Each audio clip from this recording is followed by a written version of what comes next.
Good evening friend, Radhe Radhe, जय श्री कृष्णा। तो guys, Gwalior में जोरों शोरों से आंधी तूफान आया था। इतनी जोर से आंधी तूफान आया था और साथ में बिजली भी बहुत तेज कड़कड़ा रही थी।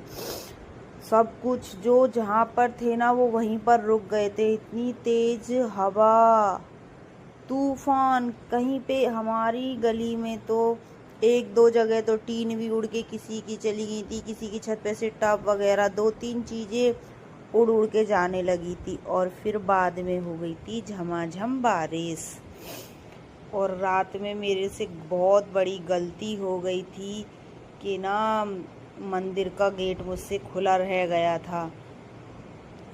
और गलती से गेट खुला रह गया तो फिर क्या, पूरी धूल मंदिर के अंदर घुस गई। और ये मैंने तख्त बिछा रखा है, इस पे पूरे पे मिट्टी मिट्टी हो गई थी।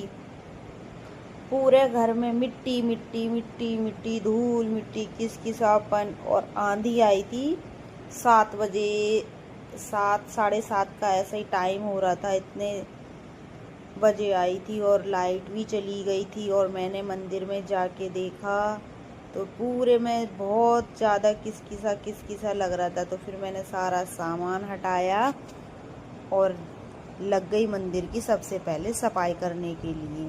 मैंने कहा मैं पहले सबसे पहले मंदिर की पूरी सफाई करूँगी, उसमें धूल मिट्टी सब कुछ अच्छे से हटाऊंगी। और इतनी धूल निकली थी कि कुछ पूछो मत। क्योंकि वो गलती से खिड़की खुली रह गई और उसी टाइम पे लाइट चली गई, तो ध्यान दिया नहीं, जितनी भी धूल थी सारी खिड़की से मंदिर के अंदर घुस गई थी। और मुझे बाद में अपने ऊपर इतना गुस्सा आ रहा था कि मैंने खिड़की खुली छोड़ दी। और मंदिर तो मुझे गंदा बिल्कुल बहुत बेकार लगता है। मैं सब झाड़ती पोंछती रहती हूँ उसको अच्छे से, क्योंकि कहीं पर भी धूल मिट्टी नहीं दिखाई दे। मैं मंदिर में कुछ ना कुछ करती रहती। तो देखो कितनी सारी मिट्टी इकट्ठी हो गई थी मंदिर में। और इधर देखना, गेट के पीछे छिपकली हुई थी, जिससे मुझे बहुत डर लगता है। और फिर मैं नहा धोकर आ गई थी। मैंने भगवान जी की पोशाक वगैरह निकाली थी और फिर मैं करने लगी थी पूजा। तो मैंने आसन को बिछाया था जिस पर मैं बैठ के पूजा करती हूँ। मैंने भगवान को प्रणाम करा और भगवान को स्नान वगैरह करा के बिठा दिया था। और माता रानी ने और ठाकुर जी ने सेम सेम ड्रेस पहन रखी है। कलर बिल्कुल सेम सेम है दोनों का, और दोनों की ड्रेस भी एक जैसी ही है।